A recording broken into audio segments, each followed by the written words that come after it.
I caught my wife with my son's best friend. And what happened next shattered everything. You know, life has this strange way of hiding cracks behind perfect smiles. For 23 years, I believed I was living a dream. I was married to the woman I thought was my soulmate, beautiful, brilliant, compassionate. The kind of woman people describe as the heart of the room. I'm 57 now, she's 55. We've always been different. Yet somehow perfectly matched. She's extroverted, I'm introverted, she's intuitive, I'm analytical.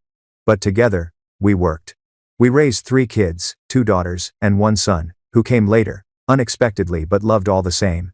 He's 15 now. Our oldest, a sophomore in college, studies about 150 miles away. Our middle child, 18, just graduated high school. We've always been a close family. The kind that travels together every few months, islands, beaches, you name it. I made sure we could afford it all. Family, for me, was everything. And maybe that's why what happened next hit so hard. A stable life. Or so I thought. Before this marriage, I'd already been married once. 4 years. It was a disaster. I was too young, too needy, and honestly, too blind. My ex-wife had her own demons, maybe even a personality disorder, and eventually, she left. Back then, I didn't understand. Now, looking back, I suspect there was another man. That divorce was fast, bitter, and expensive. But once it was done, I told myself, never again would I lose control like that. Then came my second wife. She was everything the first one wasn't. For decades, things seemed stable. I had a great career, senior positions at a global firm, until a rare disease stole part of my hearing. Slowly, sound began to fade. Conversations turned muffled. Group settings felt like static. Eventually, I left my job. We were financially secure. I'd invested wisely, saved well. But emotionally, something began to shift. It wasn't just that I couldn't hear. It was that I couldn't connect. When you can't fully hear people, you start to fade into the background. You become the quiet one. The nodder. The man who smiles without catching half the joke. And she, my wife, she started to fill that silence. She thrived around people, dinner parties, social events, volunteering. She filled her schedule so much that I sometimes felt like a calendar entry she forgot to update. Still, I trusted her. Completely. Until 3 months ago, that trust began to crack. The first sign. It started small. A moment, really so brief it almost didn't register. I was walking into the kitchen one evening, and overheard her talking on the phone. She didn't notice me at first.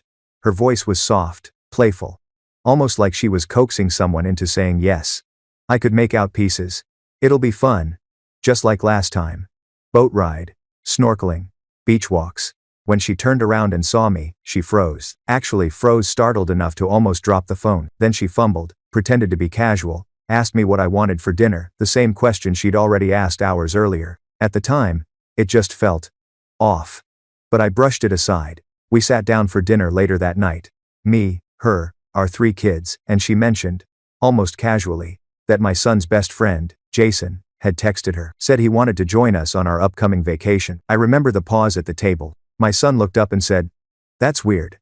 I never told Jason about our trip." He explained that he'd planned to invite his girlfriend this time, not Jason.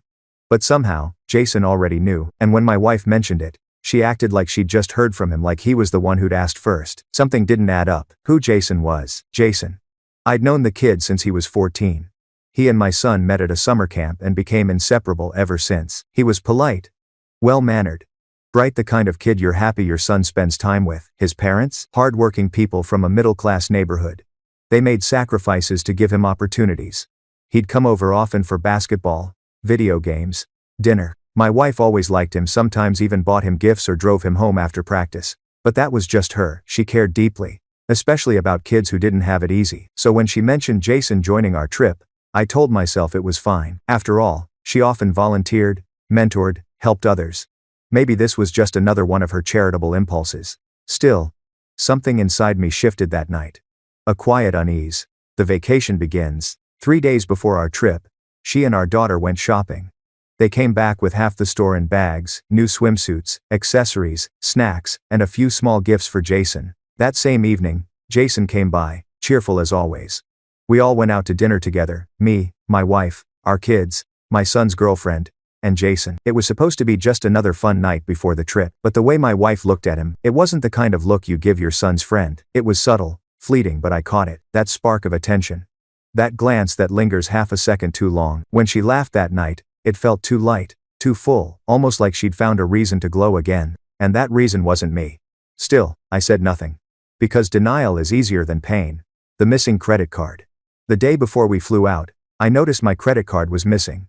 She'd used it last, so I checked her bag. That's when I found it in something else. A bikini. But not just any bikini, one of those revealing, barely there, open back ones you'd expect to see on a 20-year-old influencer.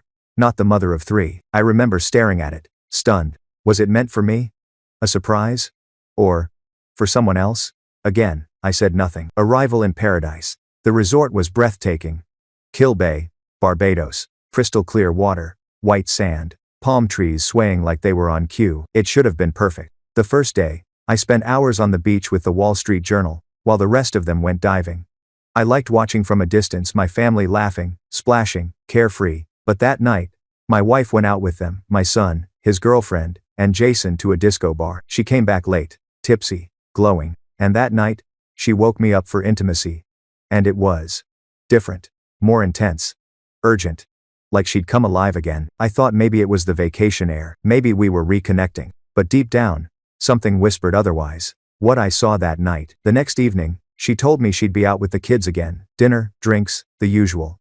I stayed in, tired. By 10 p.m., my son and his girlfriend were back. My wife wasn't. Neither was Jason. When I asked, my son said, "Mom went on a wildlife tour with Jason. At 1 a.m. I woke up and she still wasn't beside me. I walked toward the living room. The moment I opened the door, I caught a blur of movement, two shadows by the couch. The TV was on, playing some muted show. My wife was lying awkwardly on one couch, Jason on another. She was wearing that same bikini, the one I'd found earlier. The air felt thick, and even though my hearing is weak, my sense of smell isn't. There was no mistaking it. The scent of intimacy lingered in the room. He was shirtless, flustered, trying to hide it. She looked startled, like a child caught sneaking cookies from the jar. I stood there, silent, for just a second too long. Then I turned around and went back to our bedroom. She followed soon after, acting normal. Too normal. That night, I didn't sleep. The confrontation. The next morning, I confronted her. I told her what I saw. She didn't hesitate, denied it all, angrily. Called me paranoid. Called me deaf. Even accused me of imagining things because of my condition. And the worst part? I apologized. She gaslit me so hard I started to believe I might have been wrong. That maybe, I just misunderstood everything. The rest of that trip was hell. She barely looked at me. Treated me like I was an inconvenience. But I couldn't shake the truth. I'd seen the look in her eyes. The guilt in her movements. The way Jason avoided me. She was lying. I just didn't have proof yet. There's a strange kind of pain that lives in silence. It's not the kind that shouts or breaks things. It just sits with you quietly, relentlessly, until every glance, every pause, every half smile feels like evidence. That's how the rest of our vacation felt. Everyone else seemed happy, the kids laughing, the ocean sparkling, Jason joining in every conversation like nothing was wrong. But between my wife and me, there was this invisible wall. We weren't fighting, not openly, but every word was sharp around the edges. Every touch felt staged. She wasn't the same, and honestly, neither was I. The second confrontation. 2 days before the end of the trip, I tried again. I told her I still felt uneasy about Jason, that the way they acted around each other didn't sit right with me. She looked at me like I was losing my mind. "Do you even hear yourself?" she said. "You're being paranoid. You're sick. You're deaf and insecure." Those words, they hit deeper than I expected. My hearing loss has always been a sore spot, something I can't control. For her to use it as a weapon, to twist it into proof that I was imagining things, was cruel. But effective. I shut down. After that, she ignored me for 2 straight days. No arguments, no affection, no warmth. Just the silent treatment. Even the kids started to notice. But to them, we played it off like a minor disagreement. Jason, on the other hand, suddenly kept his distance. No more private jokes. No more late-night talks. Everything between them was careful. That's how I knew. When people stop acting natural, they're hiding something. The dinner that changed everything. I couldn't keep living in that tension. The last night of our vacation, I told her I wanted to go out, just the two of us. I wanted to reset. To fix what was left between us. She agreed. We dressed up, me in a floral shirt, her in a sundress that flowed with every step. The restaurant was beautiful, candles, ocean view, that golden glow right before sunset. For a moment, it almost felt like us again. We ordered wine. She smiled politely. I stayed quiet. I didn't want to accuse her this time. I wanted her to speak first. Maybe she'd let something slip. After a few minutes, she sighed. "I know you've been distant. I know what you think about Jason," she said. Then she leaned in and looked straight into my eyes. I never slept with him. She said it calmly, confidently, and maybe if I hadn't already seen that night on the couch the way she froze, the way he flinched, I might have believed her, but I didn't, so I just nodded. Let her keep talking. She apologized for being harsh, blamed the tension on my hearing loss, said she'd been trying to reconnect, but felt like I was pushing her away, and then, as if rehearsed, she smiled and reached for my hand. We ate dinner like nothing had happened, pretending everything was fine. The next day, we came back home, and I played my part, the calm husband, the forgiving man. If she thought she'd convinced me, she'd relax, and if she relaxed, she'd slip up, because deep down, I knew I wasn't crazy, and I was done being gaslighted. The first night home, she unpacked while I helped the kids settle in. Jason went straight back to his parents' place. Everything seemed normal, too normal. That's when I remembered something I'd almost forgotten. The cameras. The cameras. Months earlier, I'd installed security cameras around the house, front porch, backyard, hallways, game room, home theater, all common areas. The footage stored automatically for 30 days. She knew about them, of course.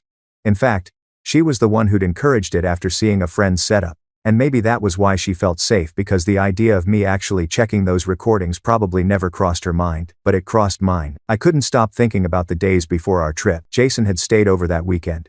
What if something happened then? Something I'd missed? That thought burned in my head until I decided to find out. The plan. As soon as we landed back home, I told her I wasn't feeling well. Claimed I'd left my medication at the resort and needed a refill. I asked her to pick it up while I stayed behind with the kids. She didn't suspect a thing. She's always been the one to handle my prescriptions, so it felt normal. The moment she left, I went straight for the footage. I downloaded everything from the 2 days before our trip onto an external drive, the game room, hallway, living room, everything. It took almost an hour to finish. I hid the hard drive in my desk drawer before she got back. That night, I pretended to be exhausted and went to bed early. When the house went quiet, wife asleep, kids in their rooms, I locked my office door, plugged in the drive, and opened the first file. The truth on camera. It didn't take long. There she was, my wife, walking into the game room around 5:53 a.m. The timestamp blinked on the screen like a countdown to my sanity. Jason appeared from the hallway. At first, they were just standing there, talking. Then, suddenly, he pulled her in. They kissed, not a polite peck. A full, intimate, lingering kiss. She pushed him away, not angrily, just playfully, and turned to leave. Before she did, he smacked her lightly on the backside, and she giggled. I froze the video. There it was. All the denial, all the gaslighting, all the nights I doubted myself laid bare in a few seconds of grainy footage. My heart didn't just break. It collapsed, but I kept watching. At 1:15 a.m. that same night, the camera caught her again walking down the hallway toward the guest bedroom where Jason had been staying. She didn't come out until 2:47 a.m. That room wasn't empty. My son's girlfriend was staying in the other guest room. Which meant, my wife had spent more than an hour with Jason. Alone. In the dark. When she finally walked out, she headed straight to our bedroom to me. The moment everything changed. I sat there staring at the screen, numb. I didn't even feel anger at first. Just disbelief. After all the arguments, the years, the trust, this was how she'd chosen to betray me. When I finally closed the laptop, it was like closing the coffin on the life I thought we had. But I didn't wake her. Not yet. The next morning, I called my lawyer.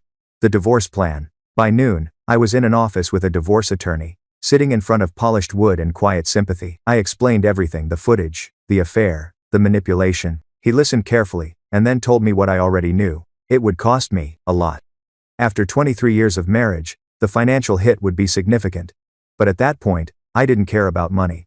I cared about dignity, and I'd already lost enough of it. Still, I wanted to be strategic. I didn't want to destroy her publicly, not yet. We had kids, and I wasn't going to humiliate their mother. But I also wasn't going to let her walk away with sympathy and my wealth. That evening, I edited the footage, cut everything except what mattered: the kiss in the hallway, her walking to Jason's room, her leaving 2 hours later. The truth, distilled into proof. Then, I called her into the room. Confrontation, take 2. I played the video on my laptop. Didn't say a word, just pressed play. It took her less than 10 seconds to understand what she was seeing. Her hands flew to her face. She didn't even try to deny it this time. Didn't say, "It's not what it looks like." She just broke down sobbing, shaking, begging me not to tell the kids. I didn't yell. I just watched her crumble, and for once, I didn't feel small. When she finally looked up, I laid out the terms. "You'll accept whatever alimony I decide. We'll divorce quietly. I'll tell the kids it's irreconcilable differences, and in return, I'll keep the video private." She nodded through tears. It wasn't victory, I felt it was emptiness. The end of us. The next day, we sat down with the kids. My wife and I told them we were divorcing. We blamed unhappiness, distance, different paths. All the usual cliches people say when the truth is too ugly. Our kids cried. Asked if we could fix it. She held their hands and lied beautifully, telling them it was mutual. That it's not a no more down, and if you tell here work of the ruminon his no money. I sat there, silent, watching her play the part one last time. When it was over, she went to the guest room. I went to our bedroom. The house felt heavy, like it was mourning with us. And for the first time in my life I cried, not because I lost her, but because I'd finally seen who she really was. The morning after telling our kids about the divorce, the house felt different. Quiet. Too quiet. Even the air carried a strange heaviness, as if every wall knew what had been said, what hadn't, and what still lingered unsaid. The kids stayed in their rooms longer than usual. No clattering breakfast dishes, no laughter. Not even the sound of a door opening. Just silence, the kind that follows a storm when the world doesn't quite know how to start again. And my wife? She stayed behind her closed door in the guest room. The children's reactions. Our youngest daughter took it the hardest. She's 16, at that age where emotions are raw and everything feels like the end of the world. She cried on and off for hours, confused, begging to know why we couldn't just work things out. My son didn't say much. He shut down. Pretended to be fine, but I could tell he wasn't. He'd lost respect for both of us, though for different reasons he couldn't yet articulate. The oldest, my daughter in college, she tried to play mediator. Calm, rational, too mature for her age. She told me she wanted to understand, but all I could tell her was, sometimes people fall out of love. She didn't believe it, and honestly, neither did I. The first days apart, my wife and I became strangers sharing a roof. She'd moved into the guest room, kept her door closed, and only came out when she had to. The house that once felt full of energy and warmth now echoed with avoidance. We used to eat dinner together every night. Now, my daughters brought their plates to their rooms. And me? I sat alone at the table, staring at the chair she used to fill. The chair she laughed in. The chair where she'd once look across and smile. And I'd feel lucky. Now, all I saw was the ghost of a life that had already ended. The guilt and the anger. It's a strange mix, guilt and anger. I hated what she'd done. Hated how she'd made me feel small and foolish. But there was another part of me, the part that still remembered her as my partner. My friend. The woman who once shared every dream with me, that couldn't stop wondering. Had I failed her too? I told myself not to go there. I reminded myself that betrayal is never justified. Still, at night, lying alone in a bed that suddenly felt too big, I replayed moments, times she'd reached for me, and I'd pulled away, times she'd wanted to talk, and I'd been buried in my laptop, pretending to listen but not really hearing. Was that where it began? Did I build the silence that she filled with someone else? It's dangerous, that kind of thinking. It can twist guilt into empathy for the very person who broke you. But that's where I was tangled in contradictions. The visit from my daughter. 2 days later, my oldest daughter knocked on my door. She looked exhausted, eyes red from crying, hair tied up in a messy bun. The same way her mother used to when she was stressed. She sat on the edge of my bed, fidgeting with her hands. "Dad," she said softly. "Mom won't talk to me." I asked what she meant. "I've been knocking on her door for 2 days, she said, voice breaking. "She's not answering. She just won't come out." She looked at me, searching for an explanation I couldn't give her. Was it something I said? Did she do something? I wanted to tell her the truth. I wanted to scream. Yes, she did. She destroyed this family. But the words stuck. Because for all her flaws, for all her lies, my wife was still their mother. And I couldn't turn my kids against her. So I gave her the same vague, tired line. "Sometimes people change, honey. And when they do, it hurts everyone." She started crying again, and I just held her, wondering when I'd stopped recognizing my own life. The dinner table of one. That night, I ate alone again. The kids had retreated to their rooms, pretending to study or sleep. I sat in the same chair, pushing food around my plate, staring at the empty seats. The house used to be alive, filled with conversation, laughter, the clinking of forks. Now, it was just the sound of my own breathing. And that's when the anger started to shift into something else. Exhaustion. Not physical exhaustion, emotional. The kind that seeps into your bones when you've been pretending for too long. I'd built this family from scratch. Worked, saved, planned every trip, every home improvement, every holiday dinner. I thought I was building something unbreakable. But the truth is, no matter how strong the walls, all it takes is one person to stop believing. And the whole thing collapses. The talk with my son. The next day, my son's girlfriend went home, and I finally had a chance to talk to him. He's 15, old enough to sense when something's off, but too young to handle the full truth. We sat in the living room, surrounded by the silence of everything unspoken. He stared at the TV without really watching it. "I know you and Mom are splitting," he said finally. Not looking at me. I nodded. He hesitated. "You're not mad at her, right?" That question hurt more than anything, because I was furious not just at her, but at myself, at the situation, at life. But I couldn't dump that weight on a teenager. "I'm disappointed," I said carefully. "But people make mistakes. What matters is how we move forward." He just nodded. Then he stood up and walked away, and that was it. No hug. No goodbye. Just a quiet exit, the kind that says everything without words. The days that followed, my wife stayed locked in the guest room for 3 days straight, no sound, no movement. If not for the faint light under the door, I might have thought she'd left. Then one evening, she finally came out. I was sitting at the dining table again when I heard the door open. She looked ruined. Her eyes were swollen, her hair unkempt, and her skin pale like she hadn't eaten or slept in days. For a brief second, I almost didn't recognize her. This wasn't the confident, radiant woman I'd known for decades. This was someone broken. She sat at the opposite end of the table, quietly eating the dinner our daughter had made. She didn't speak. Neither did I. I thought to myself, I should be the one looking like this, destroyed, sleepless, grieving. But somehow, she looked worse, and in a twisted way, it almost made me feel sorry for her. The invitation. The next evening, she came to my study. Her voice was soft, fragile. "Can we talk?" she asked. I wanted to say no. I wanted to tell her I was done. But after weeks of silence, that small olive branch felt necessary. So I said yes. She suggested we go to our favorite restaurant, a quiet place we used to visit for anniversaries. The same place I'd taken her before the first confrontation. We drove there in silence. Every red light felt like a lifetime. When we arrived, she didn't even look at the menu. She just folded her hands and started to cry. The apology. "I'm sorry," she said, her voice trembling. "I'm sorry for all of it." At first, I said nothing. I wanted to see if she'd actually tell the truth, the whole truth. "Not another performance," she went on. "I've been so ashamed. I didn't want to face anyone. I know what I did to you. I know I destroyed something beautiful." Her voice cracked. "I wasn't thinking. I was selfish. I hurt the person who loved me the most. This way which to Rowland dot." I finally asked, "Then why did you do it?" She didn't answer right away. She just stared at her hands, twisting her wedding ring, the same one she'd soon have to take off. Then she said something I didn't expect. "Because I'm broken." The confession. She told me that what happened with Jason, the affair, had been going on for 6 years. 6 years. My heart stopped. That meant it started when Jason was still in high school. When he used to come over to play video games with my son. When my wife used to drive him home. She said it began one night after our daughter's basketball game. She'd stepped outside for air. Jason followed. They ended up in her car. One thing led to another. "It wasn't planned," she said.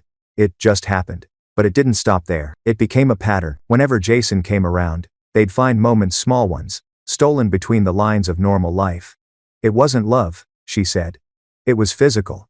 A secret addiction she couldn't control." I remember staring at her across the table, trying to decide which hurt more, the betrayal or the years she'd spent pretending. The breaking point. She admitted that before our recent trip, she hadn't seen him for over 6 months. But when he reached out again, all the old feelings or cravings, as she called them, came rushing back. She confessed that she'd invited him on the vacation herself. My wife, the same woman who'd gaslighted me, who'd made me question my own mind, had orchestrated everything. The phone call in the kitchen, the convincing, the late nights, it all made sense now. And then she said something that cut deeper than anything else. She told me that as she's gotten older, her physical desires had only intensified. Mine, on the other hand, had slowed down. She said she felt lonely, unwanted, unfulfilled. "I still love you," she said. "I just couldn't control it." This Spence is not Doc 5 Subread Vactive. Mini today of the sinner latter time. I sat there, frozen, because in that moment, I realized she wasn't making excuses.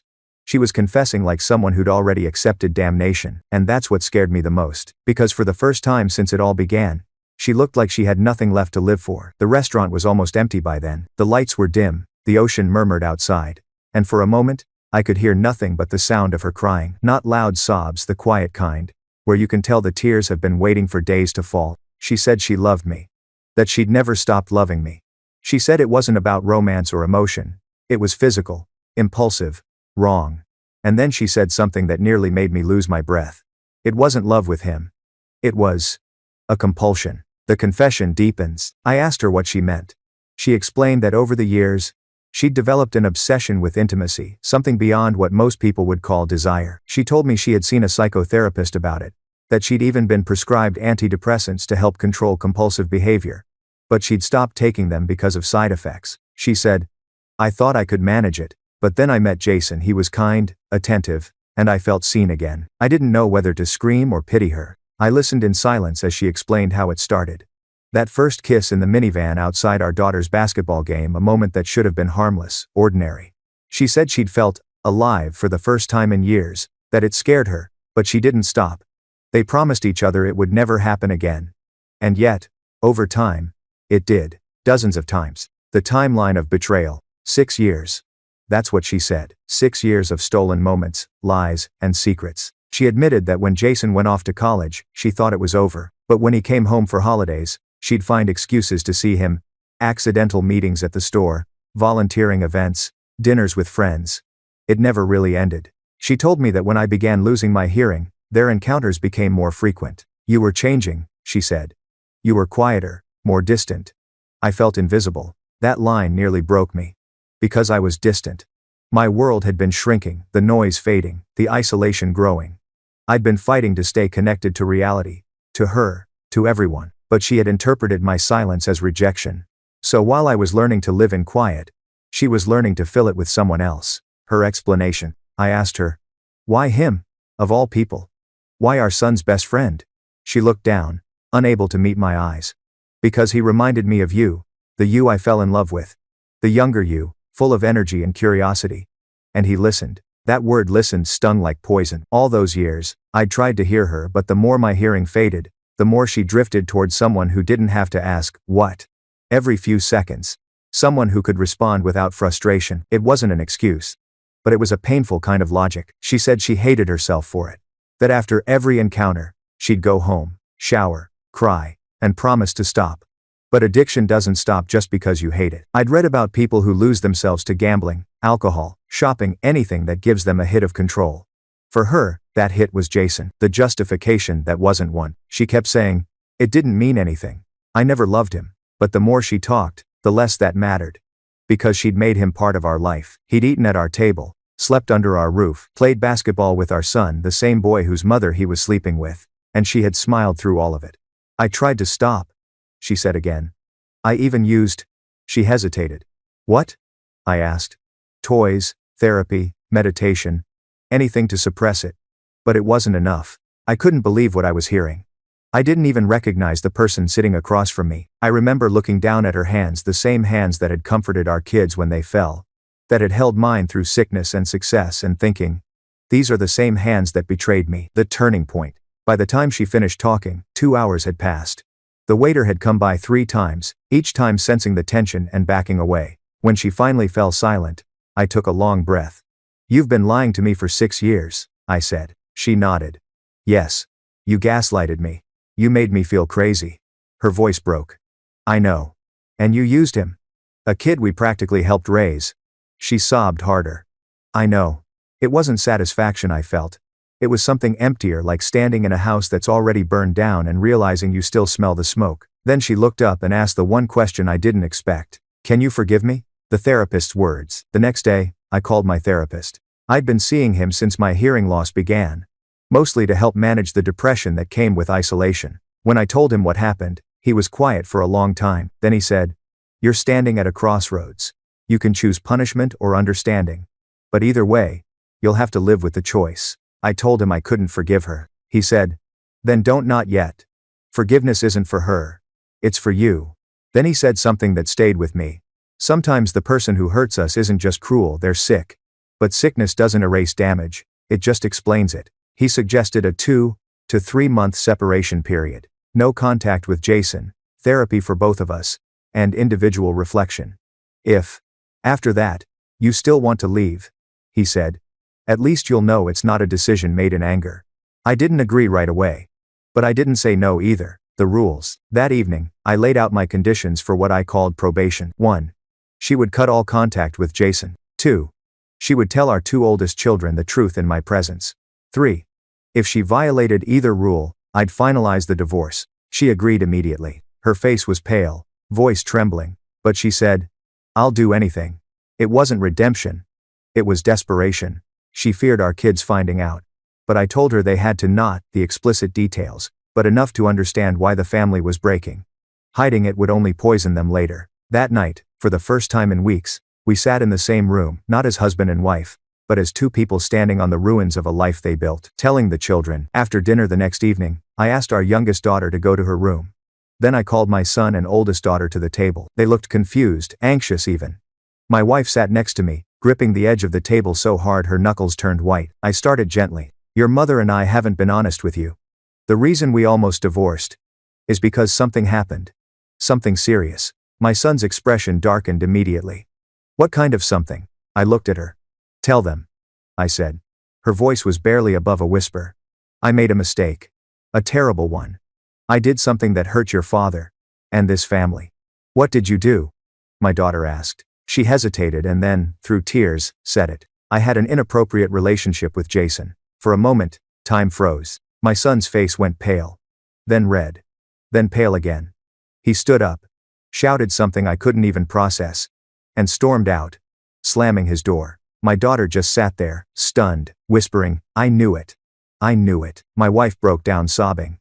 My daughter started crying too.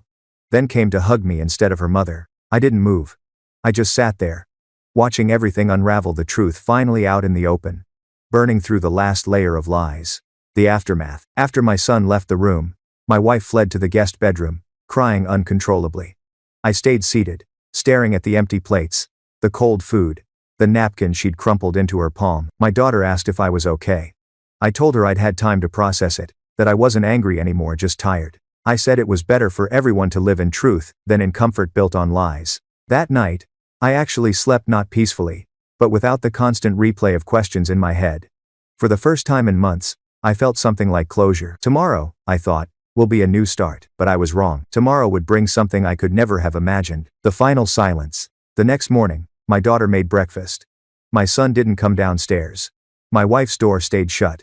I didn't push it.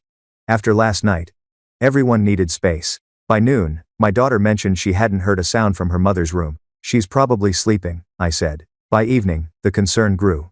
My daughter knocked for 10 minutes.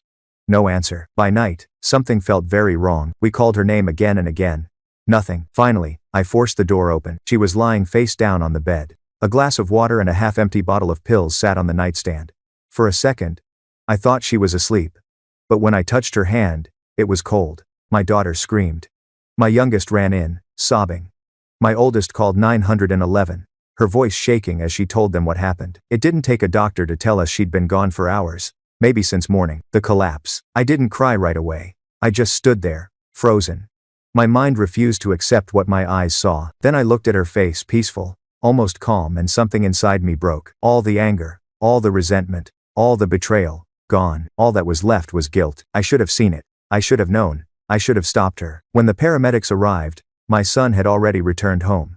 He fell to his knees beside her, sobbing uncontrollably. I didn't even remember how I got to the living room. All I remember was the sound of my children crying, the flashing red lights outside, and the dull, crushing weight in my chest. That was the night karma came, not as revenge, but as tragedy. Because in the end, there was no justice, just loss. Grief doesn't roar, it doesn't scream. It settles in the corners of your house like dust, quiet, invisible, choking you slowly until you can't breathe. That night, I sat in the living room staring at nothing while paramedics moved in and out of the guest room. My children's cries echoed faintly behind closed doors. My wife's body was zipped into a black bag, and all I could think was, this is how it ends. Not with justice, not with closure, just with silence. The longest night, when they carried her out, my son clung to the doorway, refusing to move. My oldest daughter held her sister, whispering, "It's going to be okay." Though even she didn't believe it. And me? I couldn't move either. I sat there on the couch, hands shaking, staring at the space she used to occupy. The sound of the zipper closing on that bag was the most final thing I'd ever heard in my life. A few officers stayed behind to ask questions. One of them, a woman maybe in her 30s, spoke softly, the way people do when they're trying not to make you break apart. "Sir, do you know if she was taking any medication?" I nodded slowly. "Antidepressants. For anxiety. Was she seeing a therapist?" "Yes," I said. But she stopped. She wrote something down, then hesitated before asking, Was there any reason she might have wanted to harm herself? That question felt like a knife twisting in my chest, because deep down, I knew the answer. She was ashamed, I said finally. She didn't think she could face what she'd done. The officer nodded. We're so sorry for your loss. But loss didn't even begin to cover it. It wasn't just her I'd lost, it was our history, our family's sense of safety, my children's innocence, and whatever part of me still believed love could survive anything. The hours after, the investigators stayed for what felt like forever. When they finally left, the house fell into a silence so heavy I could hear the clock ticking in the hallway. My son was in his room, crying into his pillow. My youngest sat on the stairs, staring at the floor, whispering, "Mom's gone," over and over, as if saying it enough times would make it real, and my oldest, God bless her, took charge. She called my sister, called the funeral home, handled things I couldn't even think about. I just sat there, numb. Numbness is mercy. It's the mind's way of protecting you from the unbearable. But it doesn't last, because eventually, reality catches up. At around 3 a.m., when the house had gone completely still, I found myself walking toward the guest room, toward the place where she'd died. The bed was still unmade, the glass still half full.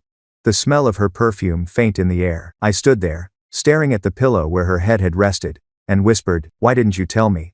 Why didn't you let me help you?" There was no answer. There never would be. The guilt. Grief plays cruel tricks. One moment, you're furious, convinced the person who left you was selfish, cowardly, unforgivable. The next, you're drowning in guilt, replaying every conversation, every argument, wondering which word pushed them over the edge. I told myself 1,000 times it wasn't my fault, that she made her choices, that she'd been hiding pain long before I found out about Jason. But in the dark, alone, guilt always wins. I kept thinking about that dinner, how she'd looked across the table, eyes full of tears, and said, "Can you forgive me?" If I'd said yes, would she still be here? If I'd shown her 1 ounce of compassion that night instead of silence, would she have found a reason to live? I'll never know. And that's the kind of question that doesn't fade, it festers. The days after. The next few days passed in fragments: phone calls, condolences, arrangements, paperwork, everything blurred together. People I hadn't spoken to in years called to say how sorry they were. They asked what happened, and I told them the same rehearsed line. She'd been struggling with depression. No one asked further. Everyone just said, "She was such a wonderful woman." And she was. That was the hardest part. For all her mistakes, she had been loving, compassionate, full of life. She'd volunteered at shelters, mentored young people, organized community events. Everyone saw her as light, none of them saw the darkness behind it. At the funeral, the church was packed. Friends, neighbors, old colleagues, they all came. The air was heavy with flowers and whispers. My daughters sat beside me, holding hands. My son refused to look at the casket. When it was my turn to speak, I stood in front of hundreds of faces waiting for a eulogy, some final words to sum up a life that no words could contain. I said, "She was not perfect. None of us are. But she loved deeply. And even in her mistakes, her heart was always full. I will remember her not for how she left, but for how she lived with kindness, laughter, and light." It was the truth, even if it wasn't the whole truth. Because sometimes, mercy is leaving certain truths buried. Jason, he didn't come, not to the funeral, not to the burial, but I knew he knew. Word spreads fast in small communities, and the guilt must have eaten him alive. A few days later, he sent an email, short, awkward, and full of remorse.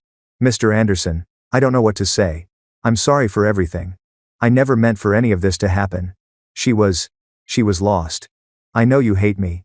I hate myself too. Please believe me when I say I wish I could take it back." I never replied. What could I possibly say to that? He was a kid when it started, barely old enough to understand what it meant to be manipulated by a married woman twice his age.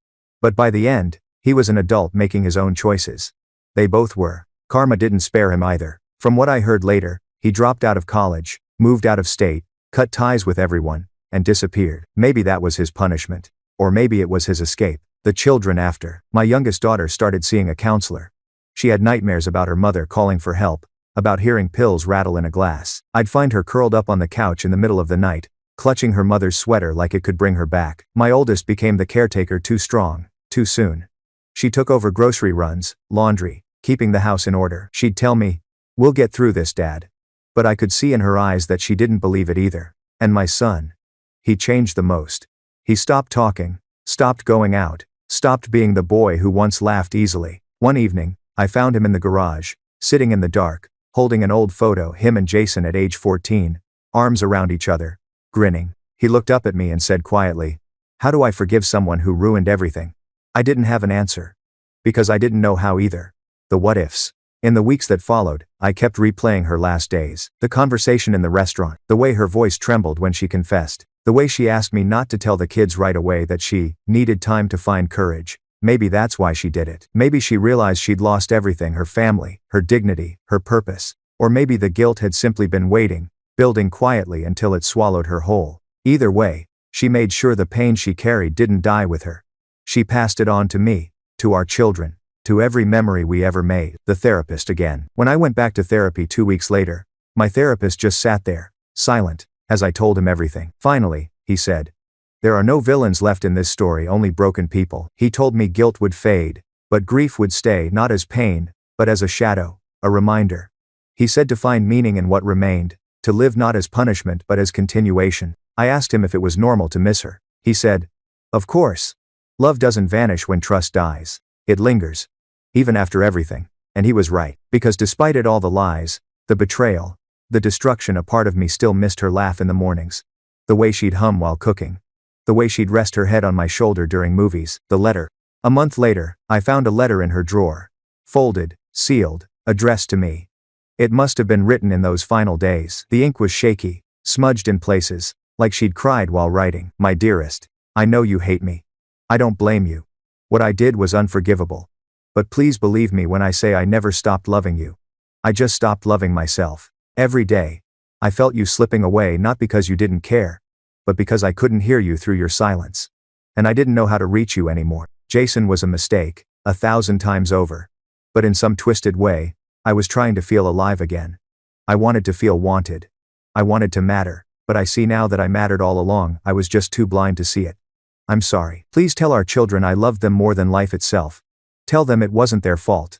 And when you remember me, please don't remember my worst moments. Remember the years before all this, the laughter, the family we built, the love that was real. That's who I was, once. That's who I wish I could have been till the end." Asterisk. I read that letter over and over until the paper grew soft from my hands. I cried like I hadn't cried since the night she died, because for the first time, I realized she hadn't been running from me. She'd been running from herself. The quiet after. It's been months now. The house is quieter, emptier, but strangely peaceful. My hearing aid helps me catch the world again, birds in the morning. My daughter's laughing faintly upstairs, the hum of life continuing. I still talk to her sometimes, quietly, when no one's around. Not with anger anymore, with memory. Because love, even broken, still echoes. Grief doesn't vanish, it just changes shape. Some days, it's quiet like fog that rolls in and stays. Other days, it's sharp, sudden, piercing, triggered by something small. Her handwriting on an old grocery list, the faint smell of her perfume in a sweater, a song that plays in the car at just the wrong moment. After her death, I thought the hardest part would be the funeral, but I was wrong. The hardest part was waking up afterward and realizing life was still going on, that people still laughed, still argued, still planned vacations while mine had stopped. The empty house. The house used to feel alive. Now, it's just rooms and echoes. Her shoes were still by the door for weeks. I couldn't bring myself to move them. Her coffee mug sat in the dishwasher untouched. Everywhere I looked, she was there, in the little things she left behind. I found her phone once, on her bedside table, dead from weeks of disuse. I charged it, half out of habit. The wallpaper was still a photo of us from a beach trip 5 years ago, both of us laughing, sunburned, alive. Seeing that image felt like being stabbed and hugged at the same time. I scrolled through her messages. Most were ordinary reminders, shopping lists, messages to the kids. But then, buried deep in her notes app, I found another draft she never sent. It read simply, "If I'm gone, please tell them I'm sorry. Tell them I fought the darkness as long as I could." That one line haunted me for weeks. Because I realized something terrible. She'd been losing that fight long before I noticed. Living with the children's silence. Each of us grieved differently. My youngest daughter refused to talk about her mother. She buried herself in schoolwork, clubs, and volunteering anything to stay out of the house. When she was home, she locked herself in her room. Once, I heard her crying late at night, whispering, "I hate her. I hate her for leaving." I didn't interrupt. Some feelings need space to burn out on their own. My oldest daughter tried to be strong for everyone. Too strong. She became the glue holding us together, making dinner, handling bills, keeping the house running. She smiled for my sake, but behind that smile, I saw exhaustion. Sometimes, when she thought no one was watching, she'd stare at her mother's photo and whisper, "Why?" And my son, he withdrew completely. He stopped going out, stopped seeing friends, Stopped talking about college plans. He wouldn't even say Jason's name. It was like his best friend, the brother he'd chosen, had died alongside his mother. I tried to talk to him, but he always cut me off. You don't get it, Dad. They were tragic to the dawn it is. They were playing the re-man, and maybe he was right. I didn't. How could I? His best friend had betrayed him. His mother had broken his trust. The two people he'd admired most had destroyed each other. There's no handbook for healing from that. When the world moves on. A month after the funeral, people stopped calling. The neighbors went back to their routines. The church ladies who brought casseroles stopped showing up. Everyone assumes grief has an expiration date, that once the flowers wilt and the condolences fade, you're okay. But you're not. You just get better at pretending. I tried to keep busy fixing things around the house, managing investments, even taking long walks alone by the river. But everything felt empty. For 23 years, she'd been my constant. My companion. My mirror. Even when things got bad. Even when I hated her, she was still there. And now, she wasn't. I started sleeping on the couch because the bed felt too big, too quiet, too clean. The visit from Jason's mother. One afternoon, there was a knock at the door. When I opened it, I froze. It was Jason's mother. She looked older, more tired than I remembered. Her eyes were red, her hands trembling slightly as she clutched a small envelope. Mr. Anderson, she began softly. May I come in? I hesitated, then nodded. We sat at the kitchen table. She didn't touch her coffee. After a moment of silence, she said, Jason told me everything. My stomach tightened. She continued. He's not the same anymore. He's broken. He blames himself for what happened. For your wife. For your family. I said nothing. I didn't trust myself to speak. Then she slid the envelope across the table. He wrote this for you. I didn't want to open it. But she looked at me, pleadingly. Please, it's the only thing he's asked me to do. After she left, I sat there for almost an hour before finally tearing the seal. Inside was a letter written in shaky handwriting. Mr. Anderson, there's nothing I can say that can make this right. I never should have let it happen. She was like a second mom to me. I don't even know how it started anymore, just that once it did, I couldn't stop it. She told me she'd end it so many times. I believed her every time. And then it was years later, and everything was a lie. I didn't go to the funeral because I didn't deserve to. I don't deserve forgiveness. I just hope one day you and your family find peace. Even if I never do. Jason. I folded the letter carefully and put it back in the envelope. Then I threw it in the fire. I watched the flames curl the edges of the paper, watched the ink fade into smoke, and thought, this is what it means to let go. The guilt of survival. There's something strange about outliving a tragedy you helped create, even indirectly. I wasn't the one who cheated. I wasn't the one who lied. But I was the one who missed the signs. The one who was too busy drowning in my own silence to notice hers. People told me not to blame myself. That suicide isn't anyone's fault. But blame isn't logical, it's emotional, it's human. Every morning, I'd walk past her photo and whisper, I'm sorry. Sorry for not being enough. Sorry for not forgiving her sooner. Sorry for still being here when she wasn't. My therapist said that was part of healing, accepting that regret doesn't have to mean responsibility. But it still felt like a confession every time I said it. Rebuilding a routine. I tried to find normal again. Mornings started with coffee and silence, afternoons with errands and chores, nights with pacing, reading, or sitting in the dark staring at the framed photo on the mantle. The kids returned to school, trying to blend back into a world that no longer felt safe. My youngest started therapy weekly. My oldest took over the cooking. My son spent most evenings alone in the garage, fixing an old motorcycle he'd found on Craigslist, not because it ran, but because it gave him something to do with his hands. We were all rebuilding in our own broken ways. The conversation with my son. One night, I found him there, grease on his hands, music playing low on the radio. He didn't look up when I entered. I said softly, You miss him, don't you? He tightened the wrench. Jason? Yeah. And I hate that I do.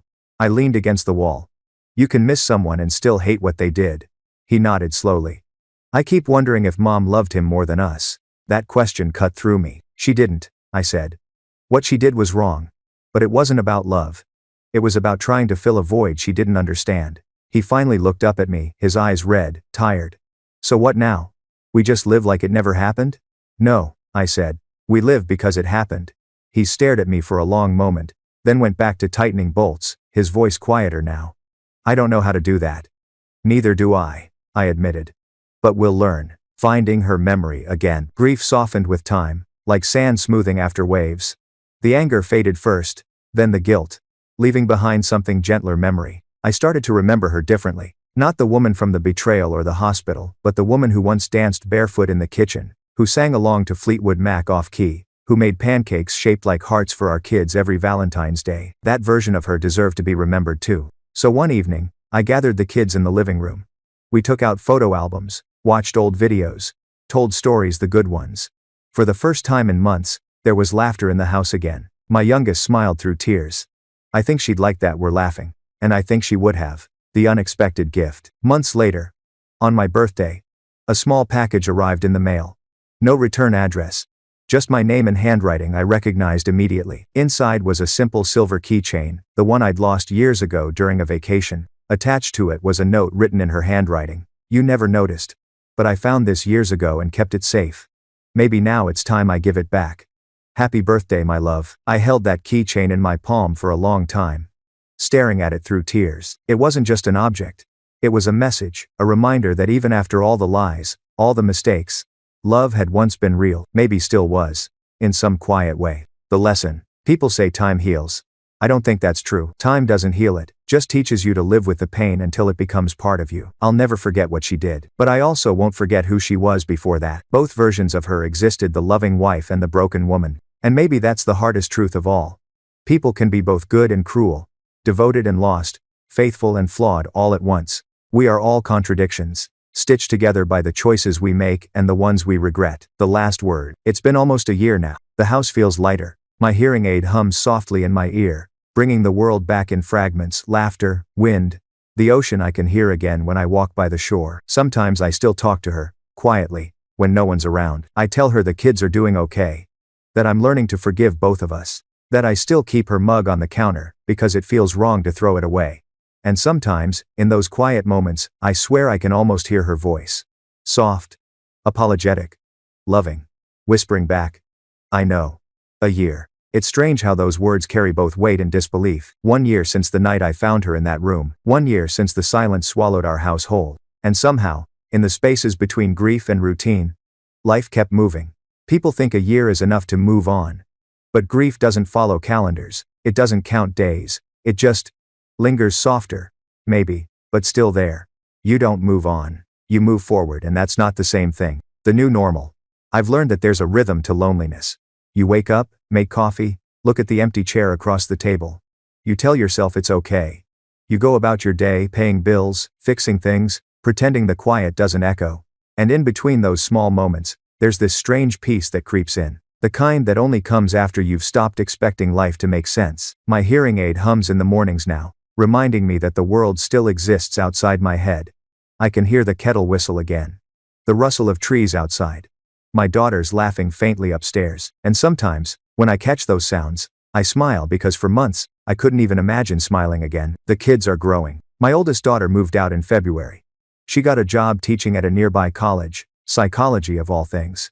She said she wanted to help people understand themselves before they break the way we did. When she told me that, I felt both proud and heartbroken. She had taken our family's pain and turned it into purpose. My youngest is 17, now a senior in high school. She's applying to colleges too.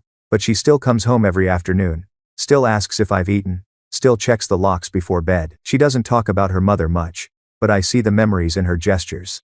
The way she ties her hair the same way.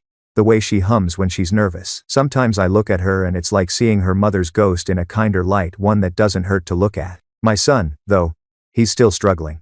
The shadow of Jason. There are things that time dulls and others it sharpens. For my son, the memory of Jason has only grown heavier. Every so often, I see him staring at old photos, him and Jason playing basketball, laughing in the backyard. Then, without a word, he'll delete another picture, as if erasing the evidence of his own past might make it less painful. He doesn't hate Jason anymore. He hates that he doesn't hate him enough. It's complicated, that's the word my therapist uses. Jason wasn't just his best friend, he was his mirror. And betrayal from someone that close doesn't just break trust, it warps your sense of what friendship even means. One night, my son told me, I keep thinking about what you said, that we live because it happened. But I don't know if I want to. I remember sitting there, stunned, feeling the air leave my chest. Then I said quietly, you don't have to know how to yet. You just have to keep breathing long enough to find out why. He nodded, but his eyes told me he wasn't sure he believed me. The visit. In early spring, Jason came back. I didn't expect it. There was a knock on the door one Saturday morning, and when I opened it, he was standing there, older, thinner, his face pale, eyes sunken. He looked like someone who hadn't slept properly in months. I froze. He swallowed hard. Mr. Anderson. I know I shouldn't be here. I needed to say something. In person. My first instinct was to close the door, but there was something in his voice, that kind of trembling sincerity that comes from someone who's been living with guilt too long. Come in, I said. We sat at the kitchen table, the same table where my wife had once confessed everything. He couldn't look at me. His hands shook as he spoke. She used to tell me she felt invisible, he said softly. That she missed the way you looked at her. I didn't understand what that meant back then. I thought I was helping her. But I wasn't. I was destroying her. I didn't interrupt. I let him speak, not because I forgave him, but because silence had already done enough damage to this family. He said he'd dropped out of college, gone to therapy, even joined a support group for people who'd been in inappropriate relationships. His voice cracked when he said her name. I'll never forgive myself, he said. But I needed to face the person I hurt most. I stared at him for a long time. Then I said quietly, you didn't hurt me most. You hurt yourself. He looked confused. What do you mean? You'll carry her ghost longer than I will, I said. That's your punishment. He nodded slowly, tears in his eyes. You're right. Before he left, he asked if he could visit her grave. I told him yes. When he walked out, I didn't feel anger anymore, just pity. Because looking at him, I realized something I hadn't before. He wasn't the villain in her story. He was another casualty, the grave. That afternoon, I drove to the cemetery. I parked at a distance and watched from my car as Jason knelt beside her headstone. He stayed there for a long time. At one point, he pressed something into the soil, a small bracelet. I remembered it.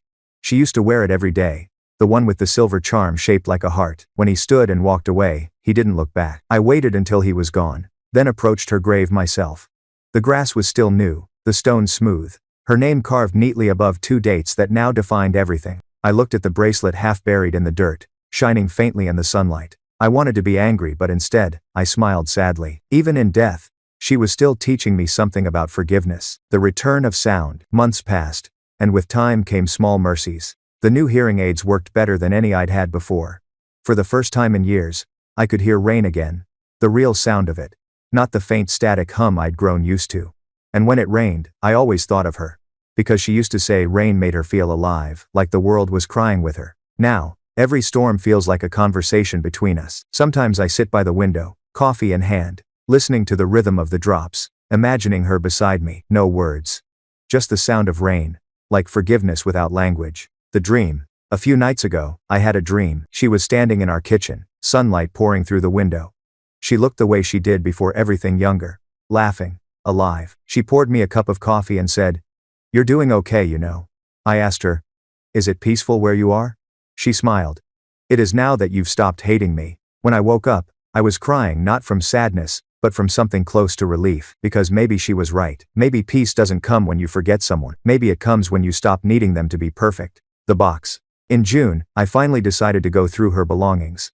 For months, I'd avoided that task, the thought of touching her clothes, her journals, her books. But one morning, I opened her closet and began sorting. There were old vacation souvenirs, letters from the kids, a collection of postcards she'd bought but never sent, and then, at the back of the shelf, I found a small wooden box with my name carved on it. Inside were memories, a Polaroid of our first trip to Mexico, the receipt from the restaurant where I proposed, a seashell from our honeymoon, and a folded note that read, "If you're reading this, it means I couldn't tell you in person. You gave me the best years of my life. I broke something beautiful, but please don't let it make you stop believing in beauty. Love again. Even if it's not me." I sat there on the floor, holding that note for a long time. And for the first time, I whispered, "I forgive you." The letter to her. That night, I wrote her back, not because she'd hear it, but because I needed to say it. "My love, I've hated you. I've missed you. I've tried to understand you. You hurt me more deeply than anyone ever could. But you also taught me what love really costs, how fragile it is, how hard it fights to stay alive even when it shouldn't. The kids are healing. They still talk about you, sometimes even laugh about your terrible cooking and how you could never fold laundry right. They miss you, but they're finding their way. I'm learning to live with the quiet.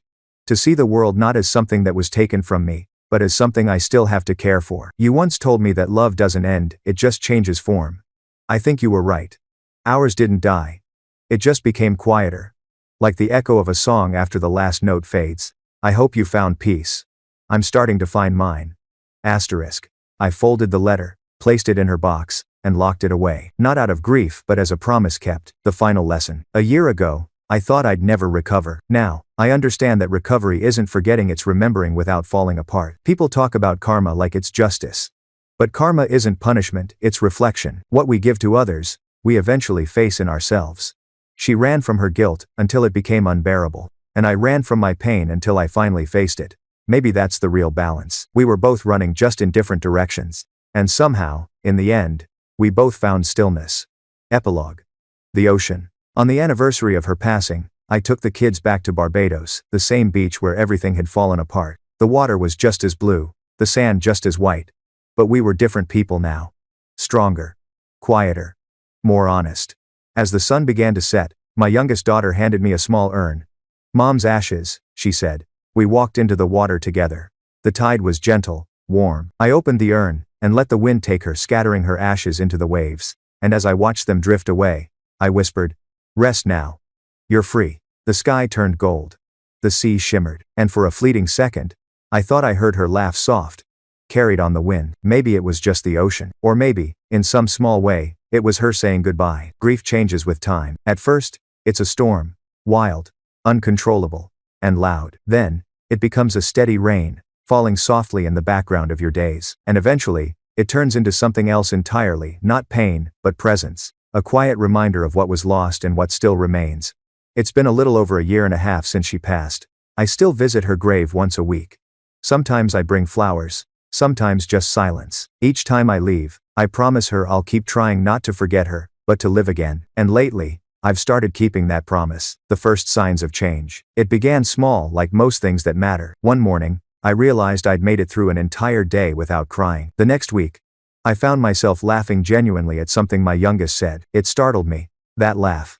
For months, it had been buried under everything. That's when I knew healing wasn't dramatic or sudden. It was slow, almost invisible. It sneaks up on you in ordinary moments. A sunset, a song, a shared meal, until one day, you catch yourself feeling something other than loss. I started walking again. Every morning, before the world woke up, I'd take a long walk around the lake near our house. The sound of water, the smell of dew, it all reminded me that life continues quietly, whether we want it to or not. There's peace in that kind of inevitability. The cafe. One morning, after my walk, I stopped by a small cafe near the park, a place I used to visit with her years ago. The barista recognized me. "You used to come here with your wife, right?" she asked kindly. I nodded. "She had the hazelnut latte every time," she said, smiling softly. "You two always sat in that corner table." Her words caught me off guard. I hadn't realized people noticed. Grief feels private, but it ripples. Even strangers remember your love. I ordered coffee and sat at that same table. It was strange, sitting where she once sat, hearing her laughter echo faintly in my mind. But instead of pain, I felt gratitude. I whispered, "We had something good, didn't we?" And in that stillness, I felt her answer. Not in words, but in warmth. The unexpected encounter. That's when I met her. Not her, not my wife. Someone new. Her name was Claire. She was sitting at the next table, grading papers. She looked up when I accidentally dropped my spoon, and she smiled. "Rough morning?" she said, her tone light.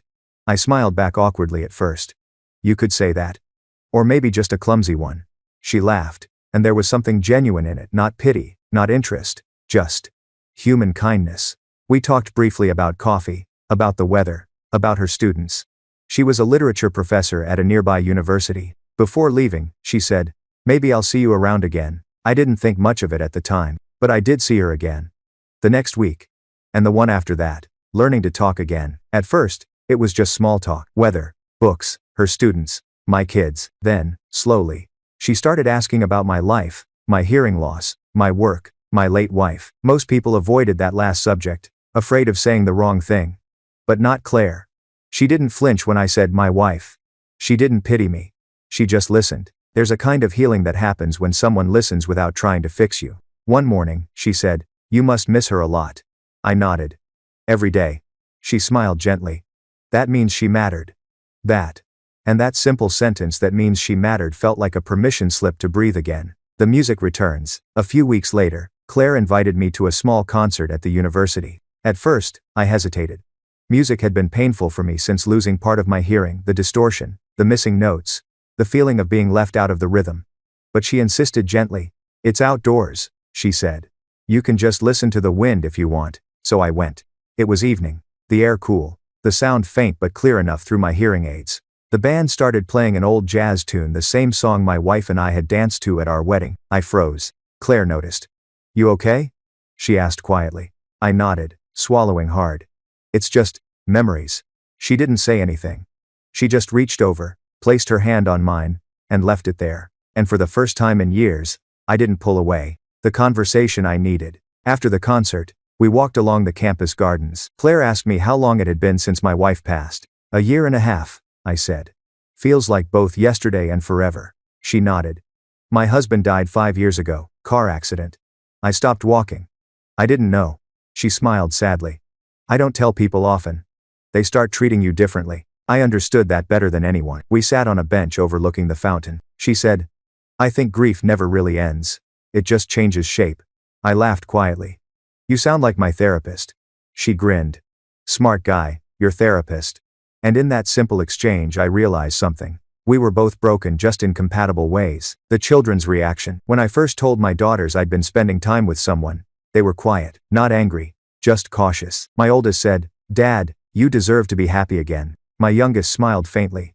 "As long as she doesn't try to take Mom's place." "I don't think anyone ever could," I said. "She's not trying to." That seemed to settle it. My son, on the other hand, was less open. When I mentioned Claire, he frowned. "You're moving on already?" I sighed. "It's not about moving on, son. It's about not standing still." He didn't respond, but I could tell he was thinking about it. Later that night, he texted me one line. "If she's kind to you, that's enough." And that was his quiet blessing. The letter I never sent. A few weeks later, I found myself writing again, not for Claire, but for my late wife. A letter I'd never send, but needed to write. You'd probably laugh if you saw me now. I've started going to cafes again. I've learned to enjoy music again. And I met someone not to replace you, but to remind me that my heart still works. I hope that doesn't make you sad. I think you'd want this for me. You once told me love was meant to be shared, not buried. Maybe that's what I'm doing now, sharing the love you gave me with someone new. You taught me how to love deeply. She's teaching me how to love gently. Both matter. Both are real. And I think that's what life is, learning to love again. Differently. Without shame. I folded the letter and placed it in the same wooden box where I'd kept her old notes. Because it didn't feel like betrayal. It felt like gratitude. The first date. A few weeks later, Claire invited me to dinner. Nothing fancy, just pasta at a local Italian place. She ordered wine. I ordered water. The conversation flowed easily. She told me about her students' essays, her failed attempt at baking sourdough, her cat named Milton after the poet, not the office supply brand, she clarified. I told her about my kids, about the lake walks, about learning to cook for one. At some point, she said, "You have a gentle way of speaking. It's like you think before every word." I smiled. "That's probably the hearing loss. Makes you more careful about what you say and what you listen to." "Wan non." She laughed softly. "Maybe we all need to lose something before we learn to listen properly." That line stayed with me. The return of hope. After dinner, she walked me to my car. The night air was cool, full of the smell of rain. She turned to me and said, "I don't know if this is too soon for you, but I'd like to see you again." I looked at her, really looked, and said, "I'd like that too." And just like that, something inside me shifted. Not the sudden, blinding light of new love, but the slow, steady flicker of hope. Hope that maybe life still had more to give. Hope that love, even after death, could take a new shape without losing its old one. That night, when I got home, I stood at the window watching the rain, and for the first time in a long time, I whispered, "Thank you." Not to Claire, not to fate, but to the woman who once made me believe in love and, through her mistakes and her ending, taught me how to begin again. It's funny how healing doesn't ask for permission. You don't wake up one morning and decide, "I'm better now." You just realize you're no longer waking up in pain. It sneaks up on you in laughter that doesn't feel forced. In silence that isn't heavy. In moments that don't demand survival. That's how it was with Claire. What began as conversation over coffee turned into companionship, steady, soft, and honest. Not a replacement for what I'd lost. Just a continuation of what life still had to offer. The language of gentle things. Claire had this way of making quiet feel full. When we sat together, it wasn't about filling the air, it was about sharing space. Sometimes she'd bring her papers to grade at my kitchen table while I cooked. She'd glance up every now and then, make a small comment. "That smells amazing." Or, "You've gotten better at this." And I'd smile, realizing she was right. I had gotten better not just at cooking, but at living. We developed rituals, morning walks, late night tea, bookstore visits on Sundays. She'd underline sentences in the books she read and read them aloud. Listen to this: we are healed by being seen. Isn't that beautiful? And it was. Because she was living proof of it. The weight of comparison. But love after loss is complicated. It's not a clean slate, it's a canvas already painted. And you're learning how to draw something new without erasing what came before. Sometimes when Claire laughed, I'd hear an echo of my wife. Sometimes, when she touched my hand, I'd flinch, not because it hurt, but because it reminded me of how much I'd once feared losing touch altogether. One night, she noticed. You still think about her, don't you? She asked softly. I didn't deny it. Every day. She smiled, not sad, not jealous. Good, you should. That was Claire. She didn't ask me to stop loving the woman I lost. She just asked me to keep loving her differently. The first family dinner, it took months before I introduced her to my children. I'd been hesitant, not out of shame, but fear. Fear that they'd see her as an intruder in a space still haunted by memory. But one evening, I decided it was time. We had dinner at home: spaghetti, garlic bread, the same meal my wife used to make on Fridays. The house felt alive again, with conversation bouncing softly between everyone. My youngest daughter liked her instantly. You teach literature? She asked excitedly. Do you make your students read Shakespeare? Claire smiled. Only the tragedies. Like Romeo and Juliet? Exactly. She said. Except I tell them the real tragedy isn't the deaths. It's that no one stopped to listen before it was too late. That line hit all of us harder than she probably intended. Even my son looked up from his plate. For a moment, the air grew still, memory creeping back in. Then my oldest daughter broke the tension by saying, So, you're basically Dad's age, huh? Claire laughed, unbothered. Old enough to know better. Young enough to still do dumb things. Laughter followed, genuine, bright. And for the first time in 2 years, I saw my children laugh with someone again. Not just for me. The visit to the lake. A few weeks later, Claire and I went back to the lake near our house, the one I used to walk alone after my wife's death. Now, I wasn't alone. We sat by the water, watching ducks glide across the surface. She took a deep breath and said, It's peaceful here. You can tell the world to slow down, and it actually listens. I nodded. This place got me through a lot. She turned toward me. You ever think you'd find peace again? The recents playing wing. I thought about that for a long moment before answering. Not like this. But maybe peace doesn't look like what we expect. Maybe it's not silence or forgiveness, maybe it's just learning how to live without needing answers. She smiled softly. That's a beautiful way to put it. And as she rested her head on my shoulder, I realized something simple and profound. Peace wasn't forgetting. It was remembering without losing myself to the memory. The anniversary. The second anniversary of my wife's death came quietly. No tears. No breakdowns. Just reflection. That morning, I visited her grave with a single white rose. Claire waited in the car, giving me space. I stood there, staring at the inscription I'd chosen 2 years ago. She loved deeply, even when it broke her. I ran my fingers over the carved words and whispered, I'm doing what you asked, you know, I'm living again. I hope that makes you proud. When I got back to the car, Claire asked, Do you want to talk about her? Always, I said. So I told her stories, not the tragic ones, but the silly ones. The time my wife burned the Thanksgiving turkey. The way she once spent an entire day trying to fix a leaky faucet and flooded the bathroom. Claire laughed through all of it. And by the end, so did I. Because that's what healing looks like: laughter through tears, memory without bitterness. The storm. That night, a storm rolled in, one of those sudden summer tempests that seemed to appear from nowhere. Thunder shook the windows. The power flickered. I used to hate storms. They reminded me of that night, the flashing lights, the chaos, the sound of my children crying. But this time, I sat on the porch with Claire, watching the rain pour down. She reached for my hand. You okay? I nodded. I used to think storms were punishment, I said quietly. Now I think they're just the sky learning how to cry. She squeezed my hand. Then let it cry. We'll dry off after. We sat there until the rain slowed. And when it did, I realized that for the first time, I wasn't waiting for the storm to end. I was simply in it, unafraid. The journal. Months later, my youngest daughter found an old journal of her mother's tucked behind a bookshelf. She brought it to me hesitantly. Should I read it? I thought about it and said, If you're ready. That night, she came into my study, teary-eyed but calm. She wrote about you a lot, she said. About all of us. About how scared she was of losing us before she ever did. Then she handed me the journal. I think she wanted you to read it too. When I have deploiement, when be a one of wise, I waited until everyone was asleep before opening it. Inside were short entries, bits of thought, guilt, reflection. But one page stood out. He's losing his hearing, and I'm losing myself. I wish I knew how to tell him I feel invisible. I wish he'd look at me the way he used to. Maybe then I wouldn't need anyone else to remind me I exist. I closed the journal and sat there in silence for a long time. It didn't excuse anything, but it made sense of everything, and that's when it hit me: understanding doesn't mean condoning. It just means choosing to carry truth without letting it crush you. The talk with my son. Later that week, my son came home from work. He'd started part-time at a garage nearby, and found me sitting on the porch with the journal. He sat beside me and asked, "You still miss her?" "Every day," I said. "But I also don't anymore, not the same way." He frowned. "How's that work?" "It's like, you stop missing the person who left and start missing the version of them that loved you right." He nodded slowly, thinking it over. Then, almost shyly, he said, "I met someone too." I smiled. "Yeah?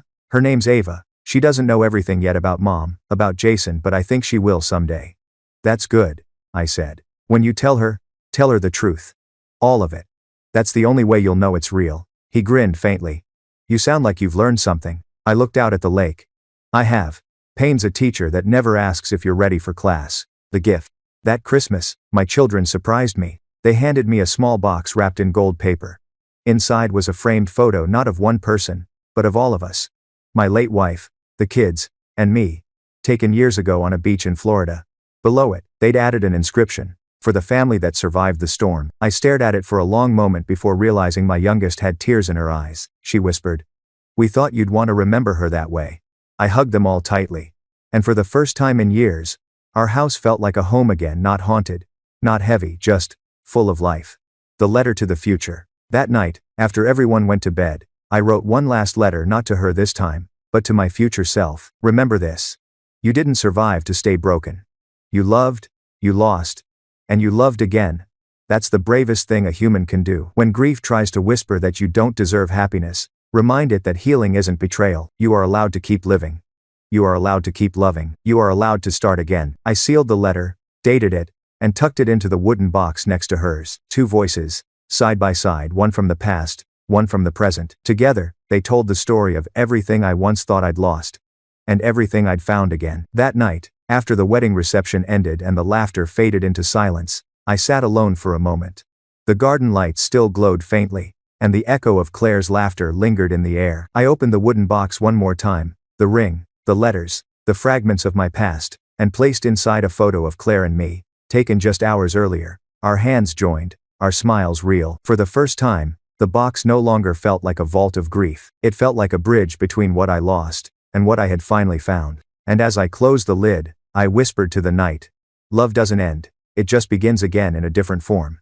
Then I turned off the light, knowing that for once, the darkness did not frighten me, because this time, I wasn't walking into it alone.